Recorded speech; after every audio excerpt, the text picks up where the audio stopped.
bênçãos de Jesus, iniciamos o Evangelho em Espírito e Verdade, trazendo os ensinos do Cristo de Deus através da imortalidade da alma, da vida futura e da reencarnação, apresentados pela doutrina espírita conforme a codificação de Allan Kardec, sob a orientação do Espírito da Verdade, para o estabelecimento do mundo de regeneração através da vivência do amor e do bem.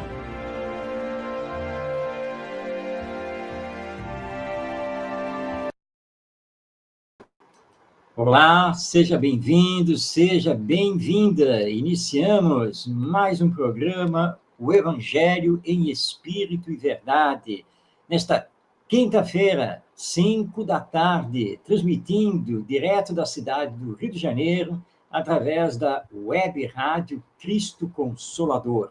Que Jesus, nosso Mestre, nos abençoe e que possamos até o final estarmos envolvidos em vibrações de paz e de amor.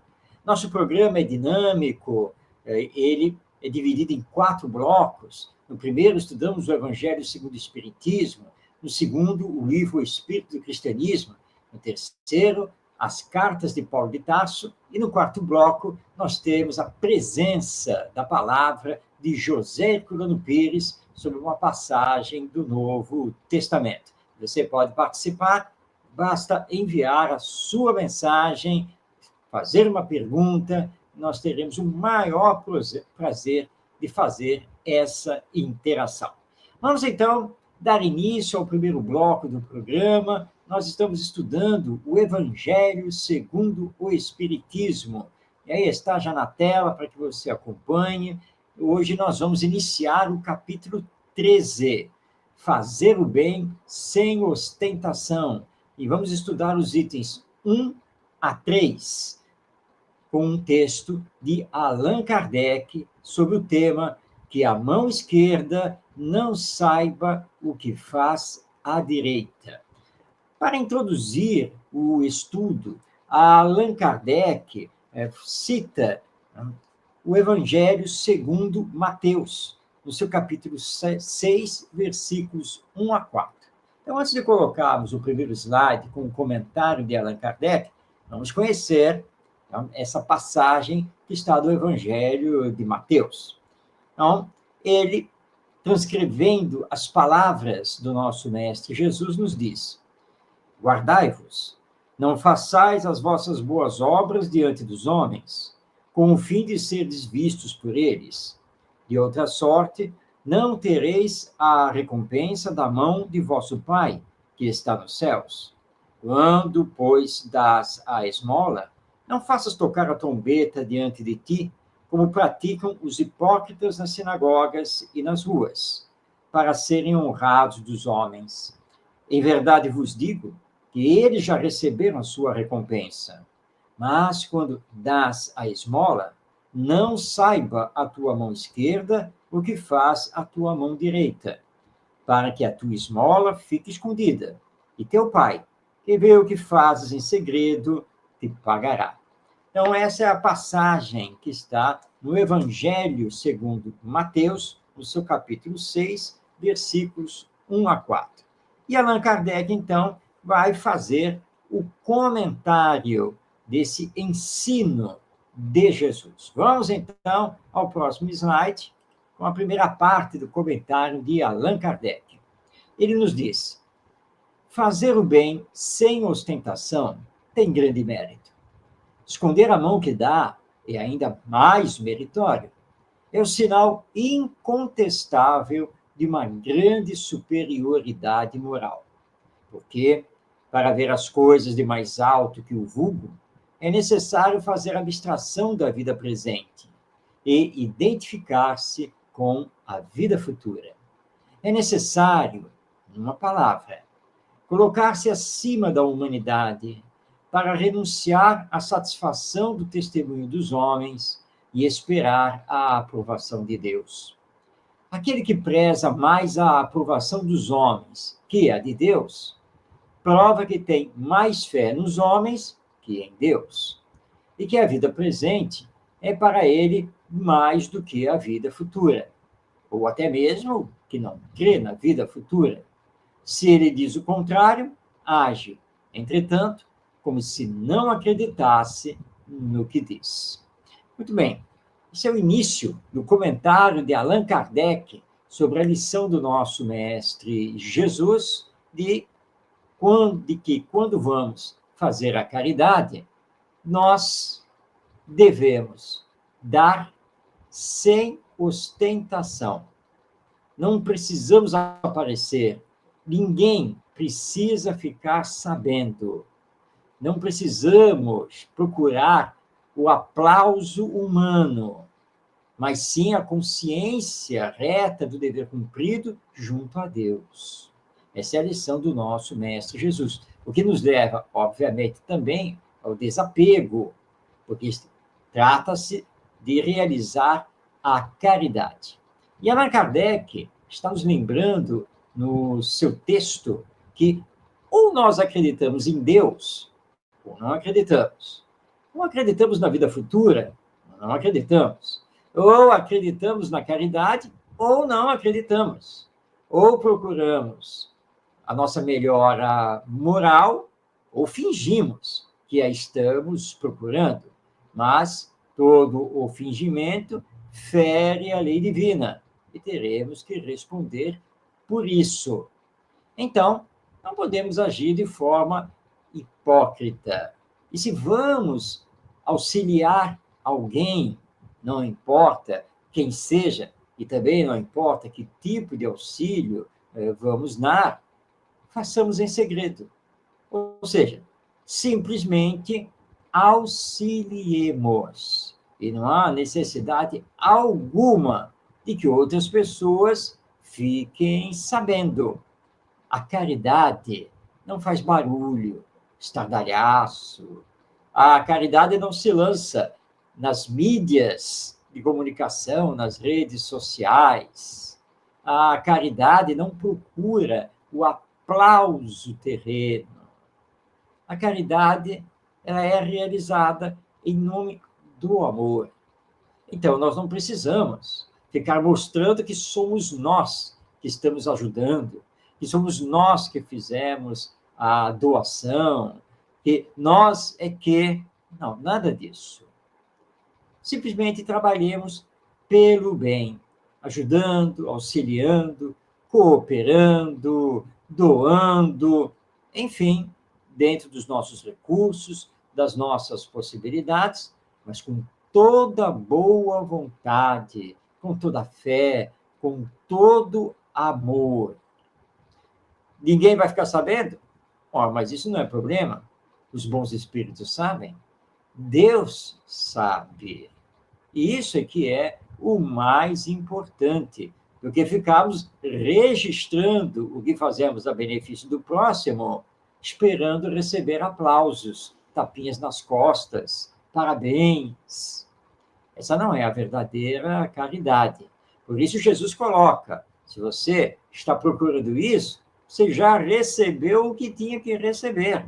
Mas acontece que Deus não poderá lhe reconhecer com méritos no depois da morte, porque você fez a caridade por interesse, ou outros interesses, quando ela deve ser feita totalmente de coração. Então, aí está o entendimento que Allan Kardec nos coloca, que nós não temos que procurar a aprovação dos seres humanos. Vamos simplesmente prestar o nosso auxílio a quem está necessitado dele. Mas Kardec continua. Vamos à continuidade do seu texto, quando ele diz: o benefício sem ostentação tem duplo mérito. Além da caridade material, constitui caridade moral, pois contorna a suscetibilidade do beneficiado, fazendo-o aceitar o obséquio sem lhe ferir o amor próprio e salvaguardando a sua dignidade humana, pois há quem aceite um serviço, mas recuse a esmola. Converter um serviço em esmola, pela maneira por que é prestado, é humilhar o que recebe. E há sempre orgulho e maldade em humilhar a alguém. A verdadeira caridade, ao contrário, é delicada e habilidosa para dissimular o benefício e evitar até as menores possibilidades de melindre, porque todo choque moral aumenta o sofrimento provocado pela necessidade. Ela sabe encontrar palavras doces e afáveis, que põem o beneficiado à vontade diante do benfeitor, enquanto a caridade orgulhosa o humilha. Muito importantes estas palavras de Allan Kardec. Não ostentar a caridade tem dois méritos. Primeiro, que é a caridade material propriamente dita que foi realizada, ou seja, a entrega de uma bolsa de mantimentos, de roupas e agasalhos, o auxiliar na reforma, por exemplo, da moradia, etc. Então, estamos fazendo a caridade material, mesmo a doação de uma quantia em dinheiro. Mas existe a caridade moral. E nessa caridade moral é que precisamos atentar. Que caridade é essa? É de chegarmos à pessoa que está precisando de auxílio e não humilhá-la, não passar por cima do seu amor próprio, não exigir condições para receber o auxílio, não fazer nenhum tipo de estardalhaço. E se a pessoa está necessitada de serviço, de um emprego, tentemos, então, encaminhá-la para conseguir a sua dando o peixe. É preciso ensinar a pescar, como diz o antigo provérbio chinês. Não transformemos as doações numa esmola que humilha. E muitas pessoas, ainda mais hoje, em que temos o celular na mão, em que podemos gravar tudo, tem pessoas que fazem sensacionalismo da caridade que estão fazendo para os outros. Então, filmando, publicando nas redes sociais, mostrando o que está fazendo, forçando aquelas pessoas que estão recebendo ajuda a dar depoimentos. Isso é humilhante. E, na verdade, quem está auxiliando está procurando o aplauso humano, está procurando ter milhares ou milhões de likes nas redes sociais, monetizar com isso e ficar sempre por cima na mídia. Portanto, não é uma verdadeira caridade, porque não está fazendo, de fato, de coração e está humilhando as pessoas que estão em necessidade e estão recebendo essas doações, esse auxílio. A caridade, como já falamos, ela é calma. A caridade é o amor em ação. E para amar, nós não precisamos fazer propaganda. Apenas amemos. Apenas ajudemos. Auxiliemos de todo o coração, com desprendimento. Por isso, então, o título da lição do Evangelho segundo o Espiritismo: fazer o bem sem ostentação e entregar tudo a Deus, nosso Pai. É isso que nós temos que fazer e que Allan Kardec, então, comentou conosco a partir do ensino de Jesus: não saiba a vossa mão direita o que faz a vossa mão esquerda. Semana que vem nós vamos dar continuidade aqui ao Evangelho segundo o Espiritismo. Vamos voltar aqui com o slide, né? Mas só que vamos recuá-lo. Então, aqui está com o Evangelho segundo o Espiritismo, no seu capítulo 13, que é um capítulo que trata justamente da caridade, do amor em ação. Mas agora está na hora de entrarmos para o segundo bloco, quando fazemos o estudo do livro O Espírito do Cristianismo, que aí está na tela, autoria de Caibar Schutel. Cada programa nós trazemos um capítulo para que possamos melhor o Evangelho através dos ensinos do Espiritismo. Hoje nós vamos ver a lição Zaqueu, o Publicano, que compõe o capítulo 31 da obra O Espírito do Cristianismo. Como sempre, primeiro, Caibar Schutel traz uma passagem do Novo Testamento para, na sequência, fazer o comentário. A passagem sobre Zaqueu, o Publicano, é muito conhecida, mas o fato de ser muito conhecida não quer dizer que todas as pessoas a conheçam. Vamos, então, aqui a essa passagem que está no Evangelho de Lucas, capítulo 19, versículos 1 a 10. Está aí na tela para que você possa acompanhar a leitura. Tendo Jesus entrado em Jericó, atravessava a cidade. Tendo ali um homem chamado Zaqueu, que era chefe dos publicanos e rico, este procurava ver quem era Jesus. Porém, não o podia conseguir por causa da multidão, porque era de baixa estatura. E correndo adiante, subiu a um sicômoro a fim de vê-lo, porque estava para passar por ali. Quando Jesus chegou àquele lugar, olhou para cima e disse-lhe: Zaqueu, desce depressa, porque importa que eu fique hoje em tua casa. Então, essa é a passagem que está no Evangelho segundo Lucas, falando sobre Zaqueu, o publicano, ou seja, o cobrador de impostos.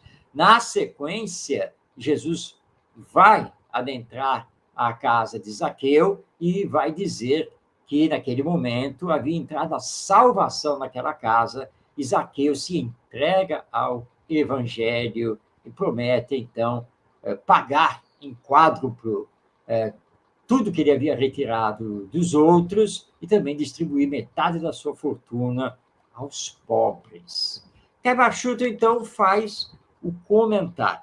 E nós vamos ler aqui um trecho do comentário de Caibar Schutel, e um trecho bastante elucidativo, inclusive sobre essa questão dos publicanos. Vou passar, então, a palavra a Caibar Schutel.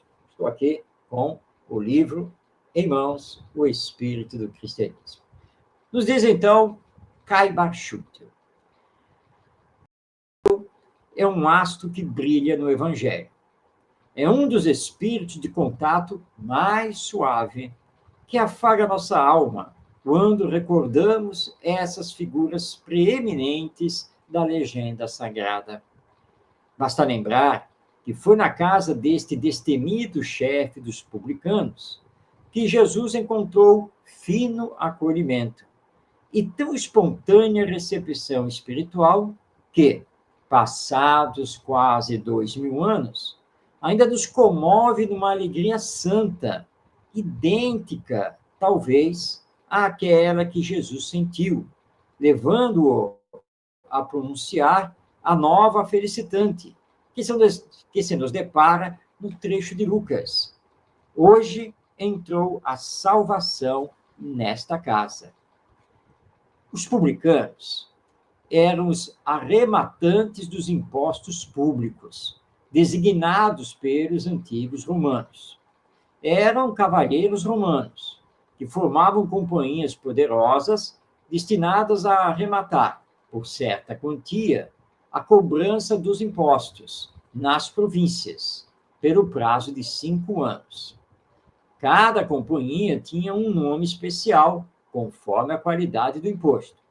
Assim havia decumane, para os dízimos, partitores, para as alfândegas, pecuária, para os pastos, etc. Essas companhias tinham sede em Roma, e subdiretores e agentes em todas as províncias. Os publicanos abusavam com frequência dos seus direitos, exigindo dos contribuintes mais do que o devido, e, por isso, eram odiados pelo povo. Os judeus, especialmente, tinham grande antipatia pelos publicanos, não só porque estes exorbitavam a sua ação, como também porque consideravam o imposto taxado pelo domínio de Roma contrário à lei. Escreve Allan Kardec em O Evangelho segundo o Espiritismo. Daí a aversão pelos publicanos de todas as classes, entre os quais se encontravam pessoas estimáveis, mas que, por motivo de suas funções, eram desprezadas, bem como as pessoas de suas relações, sendo todos confundidos na mesma ordem. Lembrando aqui desta explicação de Caibar Schutel, que um publicano podia também ser, no caso, um judeu. Então, para entendermos bem isso, eram corporações criadas pelo Império Romano que, espalhadas pelo Império com seus representantes, faziam a cobrança, a arrecadação dos impostos. E eles eram pagos pelo Império Romano mediante uma porcentagem sobre a arrecadação dos impostos. Então, obviamente, quanto mais imposto se arrecadasse, mais o publicano iria ganhar, porque ele vivia justamente dos impostos. Então, fazendo aqui um exercício de imaginação, digamos que o publicano recebesse 10% do que arrecadasse. Então, se, por exemplo, ele arrecadasse, nos valores de hoje, se ele arrecadasse 100 mil reais de impostos, ele teria, então, direito a 10%, ou seja, 10 mil reais. Obviamente que ele fazia de tudo para arrecadar mais, para que ele, então, ganhasse mais. E eles faziam isso. Só que, como eles dominavam toda a escrituração, sabia-se que parte do que eles cobravam do povo, dos produtores, ou seja, não havia uma prestação de contas com o Império Romano. Então, por exemplo, se ele arrecadasse 150 mil, ele declarava 100 mil. Então, ele iria embolsar 50 mil mais os 10 mil da porcentagem contratual à qual ele tinha direito. Obviamente que não eram todos os publicanos que faziam isso, mas os desonestos acabaram, então, marcando essa classe de trabalhadores. E para os judeus, em especial, isso era um problema, porque os judeus consideravam que todo e qualquer imposto era contrário às escrituras sagradas, era contrário à lei mosaica. Então, ser um publicano lá na Palestina, entre os judeus, era realmente um problema. E Zaqueu era um publicano, rico, como a maioria dos publicanos, e muito mal visto. Mas Caibar Schutel continua, então, o seu comentário e nos diz: Zaqueu era, consequentemente, mal visto por todos, porque estava em curso no juízo que se fazia dos publicanos. Entretanto, a passagem do Evangelho deixa transparecer ter sido ele um homem correto, um homem de bem. O prolóquio, dize-me com quem andas, que te direi os defeitos que tens, é possível não pudesse vigorar para o julgamento do chefe dos publicanos instalado em Jericó.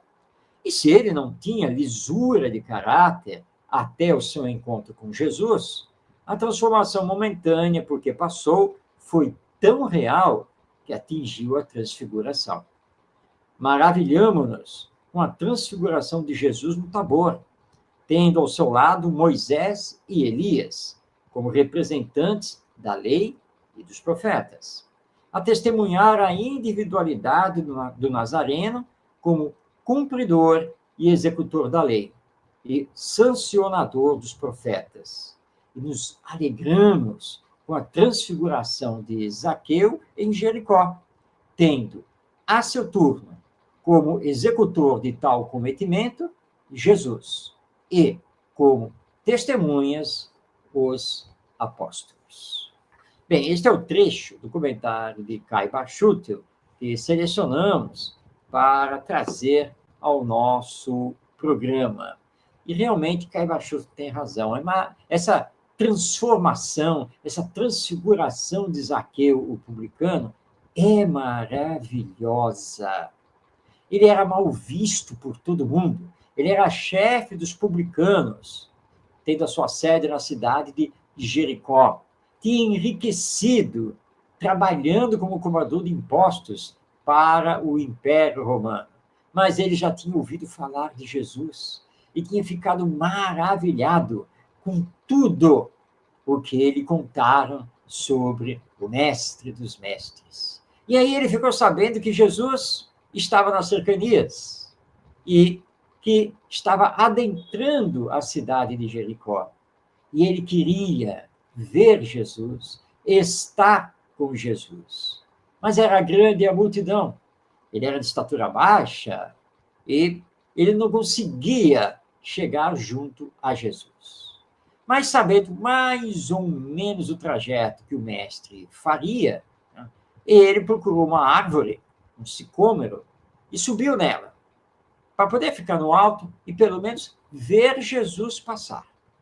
E quando Jesus estava passando, Jesus para, olha para o sicômoro, essa árvore, que é muito grande, né?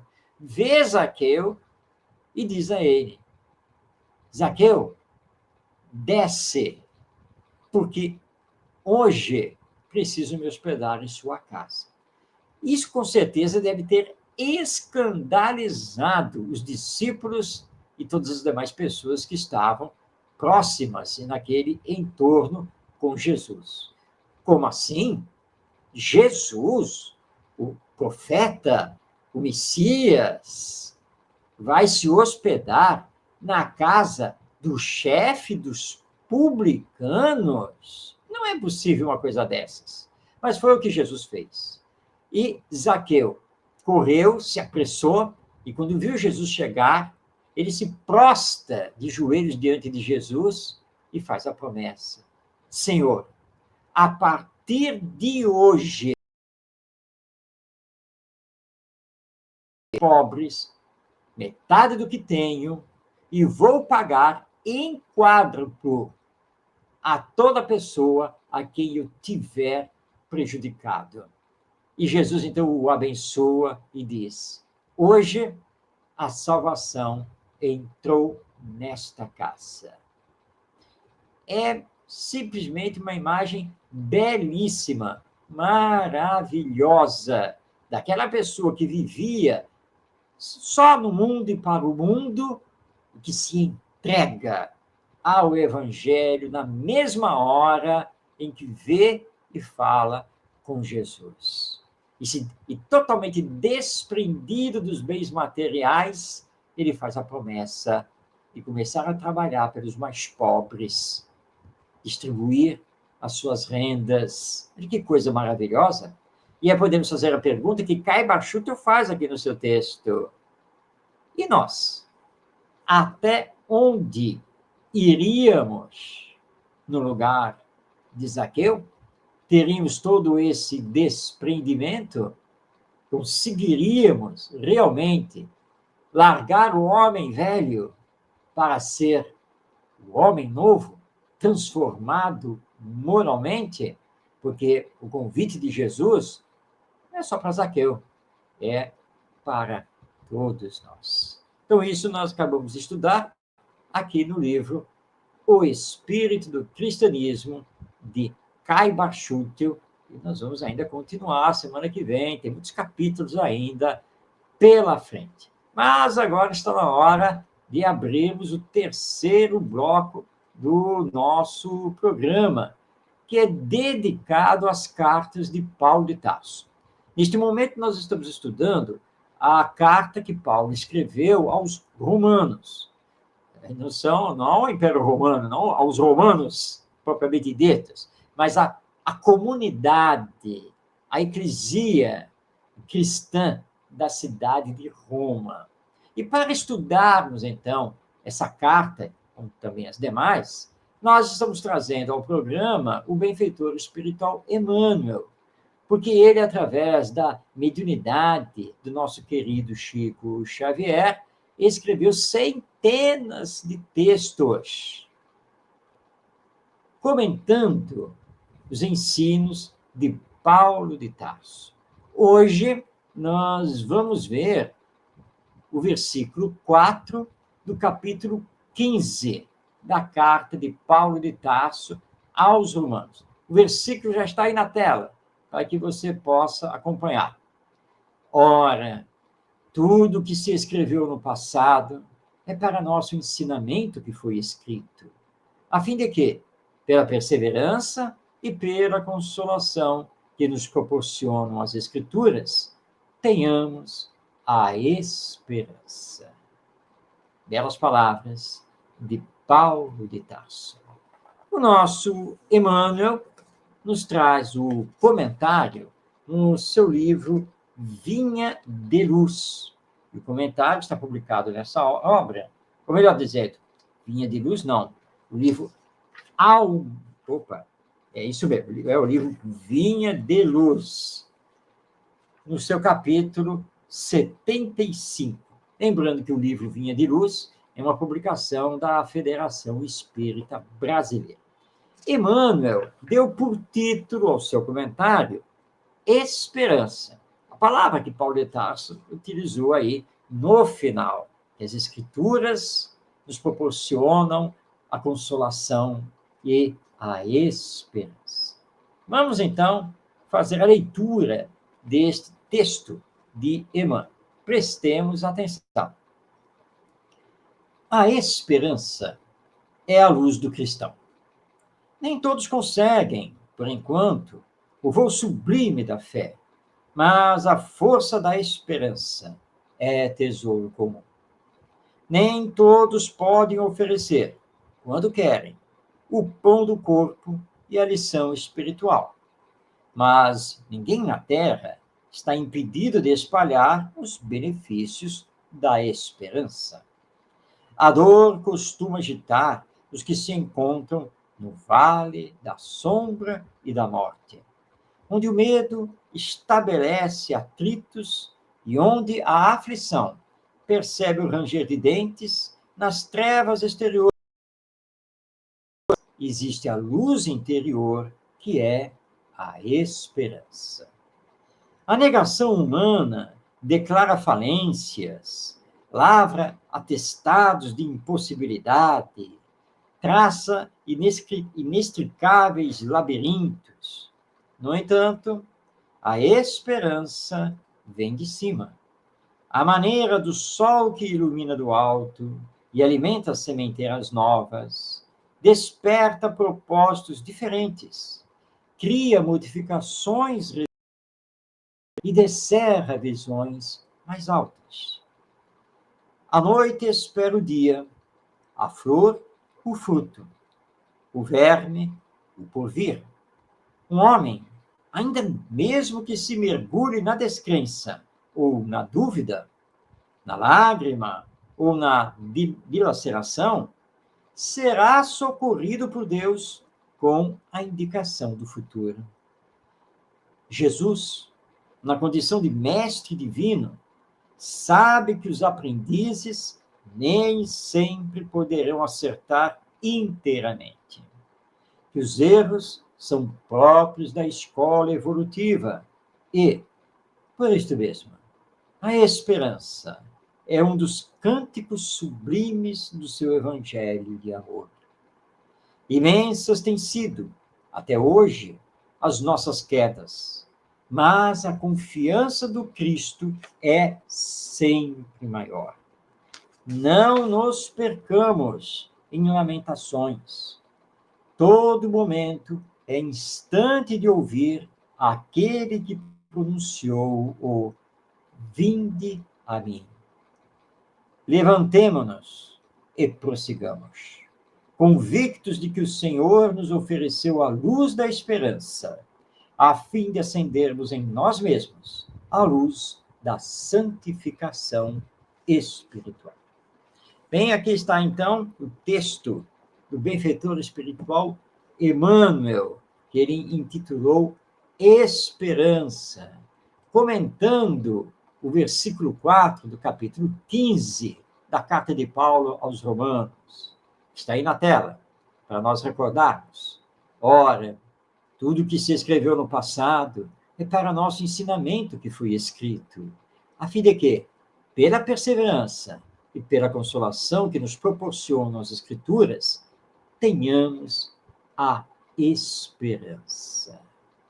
Esperança. Esperança significa acreditar na possibilidade futura que queremos, daquilo que sonhamos, daquilo que nos é prometido. Esperança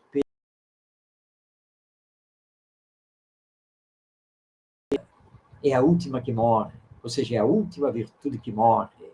Mas o Espiritismo corrige essa frase popular para dizer que nem a esperança, nem nenhuma virtude morre. Jamais.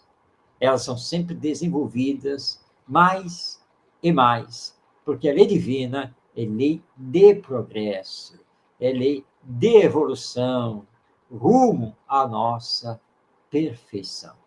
E Emmanuel está aqui nos lembrando que não importa o que esteja acontecendo conosco, não importa o que esteja acontecendo na humanidade, nunca devemos perder a esperança. E nós, espíritas, que temos conosco a crença na imortalidade da alma, na vida futura, porque sabemos que a morte não é o fim, que a morte não existe, nós, então, sabemos que mais cedo ou mais tarde, mas sabemos que o bem irá predominar sobre o mal, que a caridade irá vencer o egoísmo, que a humildade irá derrubar o orgulho. Esperança.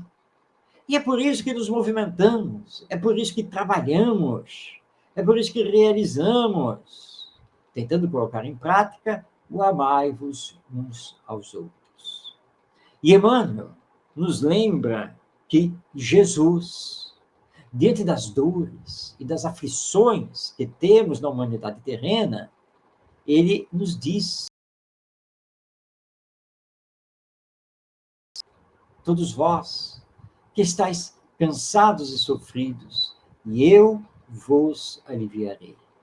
É o cântico do Evangelho nos injetando esperança, porque nunca somos abandonados, nem por Deus, nosso Pai, nem Jesus, o enviado celeste, nem pelos bons espíritos.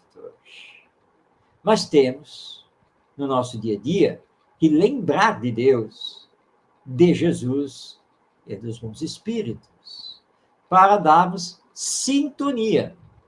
E dando sintonia, aí sim possamos ser abençoados, reforçados na nossa fé, auxiliados. Parece estar pior, não é mesmo? São tantos os problemas, mas só parece. Porque é a esperança que nos move, a esperança de um mundo melhor, a esperança de uma humanidade boa. E temos um potencial divino para realizar isso. Então, quando nos perguntam se somos otimistas em relação ao futuro da humanidade, nós respondemos, não exatamente otimistas, mas somos esperançosos, porque jamais perdemos a esperança no ser humano, esse espírito imortal reencarnado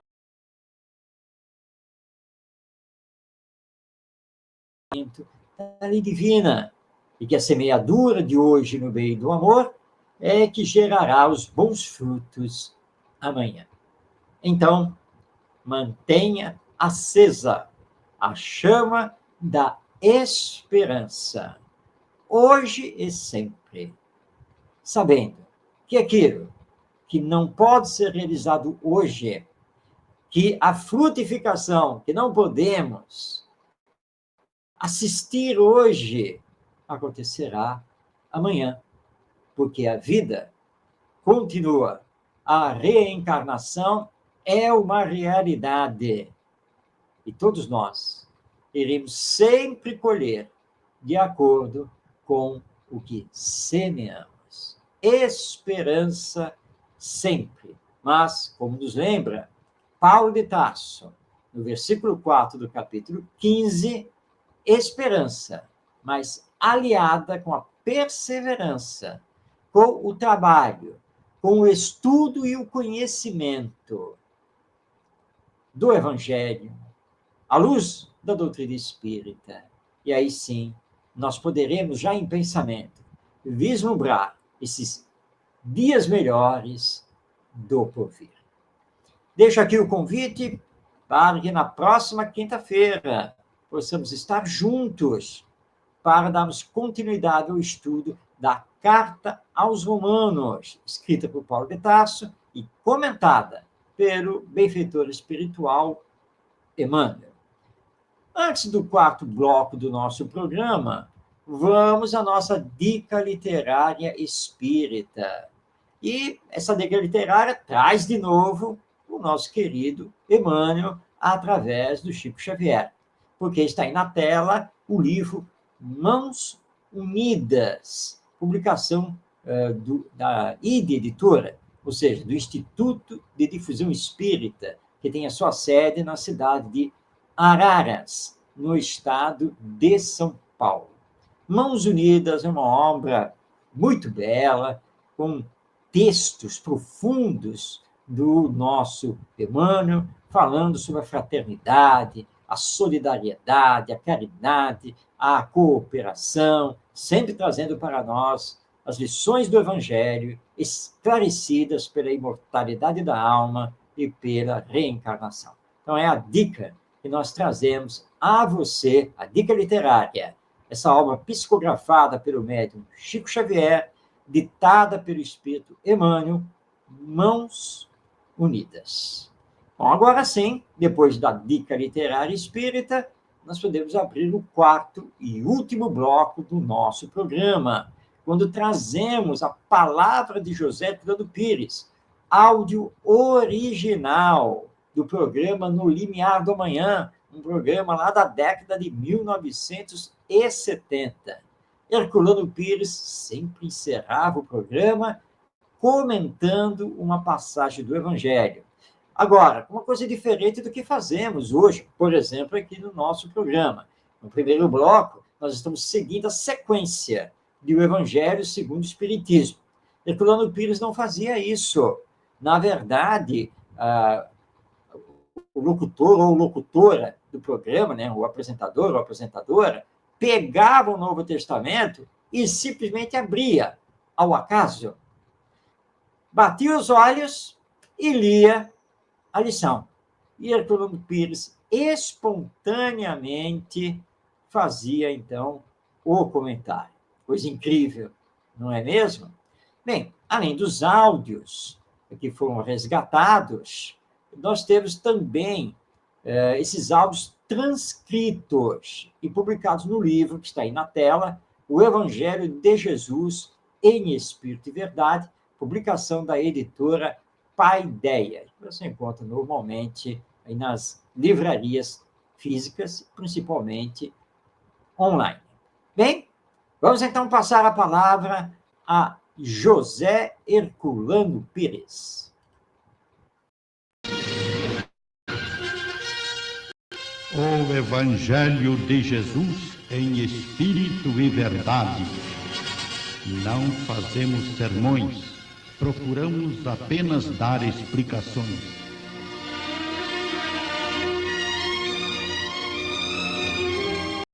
Abrindo o Evangelho ao acaso, como sempre o fazemos, encontramos o seguinte: Atos capítulo 16, versículos 11 a 15.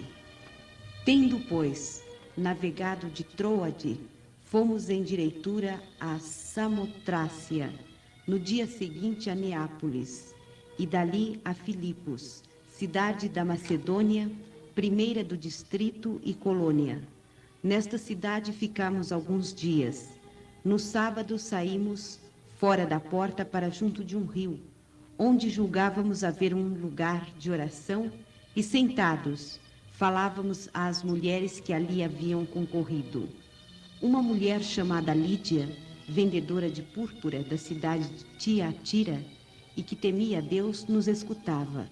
E o Senhor abriu-lhe o coração para atender às coisas que Paulo dizia. Depois de serem batizadas, ela e sua casa, fez-nos este pedido: se julgais que sou crente no Senhor, entrai em minha casa e ficai nela. E constrangeu-nos a isso. Este trecho de Atos dos Apóstolos é muito significativo porque nos oferece, por assim dizer, a descrição de um episódio quase de maneira minuciosa, um episódio da era apostólica, do tempo em que os apóstolos semeavam a ideia do Evangelho, a mensagem do Evangelho no mundo. E vemos a descrição da viagem feita até a Macedônia, onde Paulo levava a palavra do Evangelho como uma missão que ele tinha de cumprir junto daquele povo. E como nós sabemos, na sua inspiração e no seu desejo real de servir a causa do Cristo, Paulo tinha sido enviado realmente à Macedônia para o cumprimento dessa missão. Mas ali, o que nós deparamos neste trecho é que na cidade, ou da cidade, Paulo sai, atravessa a porta. As cidades naquele tempo eram cercadas de muros, de grandes muralhas defensivas, e havia os portais que se abriam para o campo.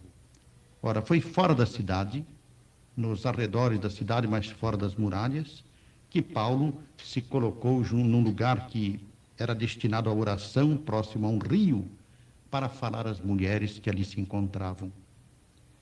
Vemos a simplicidade rústica destas cenas. O apóstolo dos gentios, aquele que havia sido doutor da lei em Jerusalém e que agora arrastava, por assim dizer, as suas sandálias pela poeira de todos os caminhos do mundo.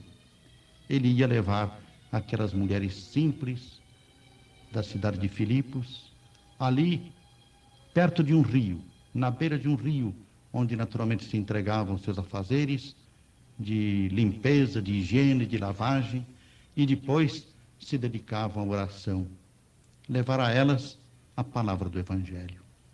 E Paulo se põe a pregar àquela gente, a despertar naqueles corações o sentimento do amor para com Deus, o sentimento espiritual que palpita em todos os corações humanos, procurando atraí-las para a compreensão de uma mensagem nova, redentora, que surgia na terra.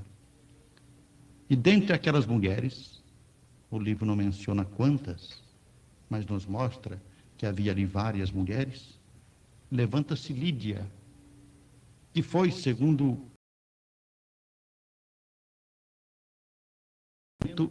como que escolhida, porque tocada no seu coração, soube logo despertar para a compreensão do Evangelho. Então acentua o livro de Atos que ela foi batizada. Ela e os de sua casa, que se integraram no cristianismo.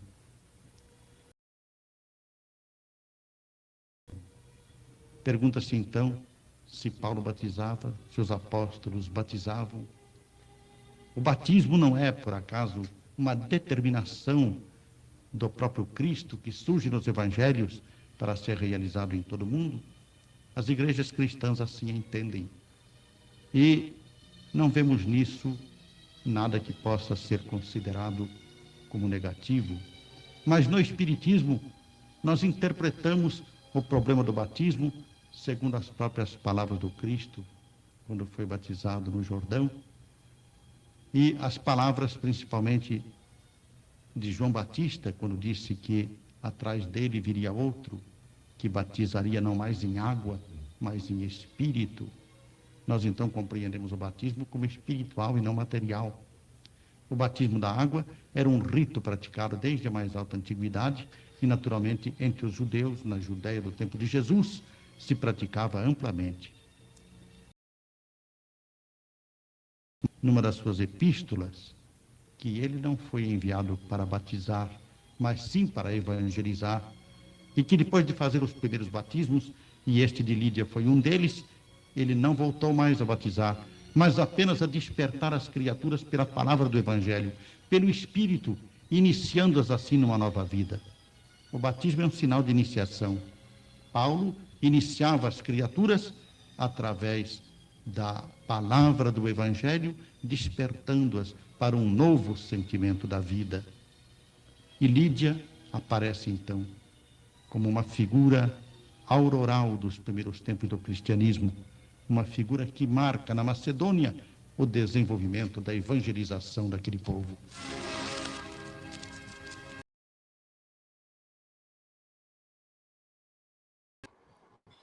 Sim, tivemos a palavra de José Herculano Pires, fazendo o encerramento do nosso programa, uma palavra balizada, calma, tranquila, profunda, sobre um trecho de Atos dos Apóstolos. Assim, estamos chegando ao final de O Evangelho em Espírito e Verdade, que vai ao ar ao vivo, toda quinta-feira, às 5 da tarde, pela web rádio Cristo Consolador. O vídeo fica disponível na internet, no YouTube. Basta você acessar o canal da web rádio Cristo Consolador ou o canal Orientação Espírita. E, portanto, você pode assistir o nosso programa a qualquer dia e a qualquer horário. Muito obrigado pela sua companhia. Jesus lhe abençoe. Paz em sua vida. E até semana que vem, em mais um O Evangelho em Espírito e Verdade.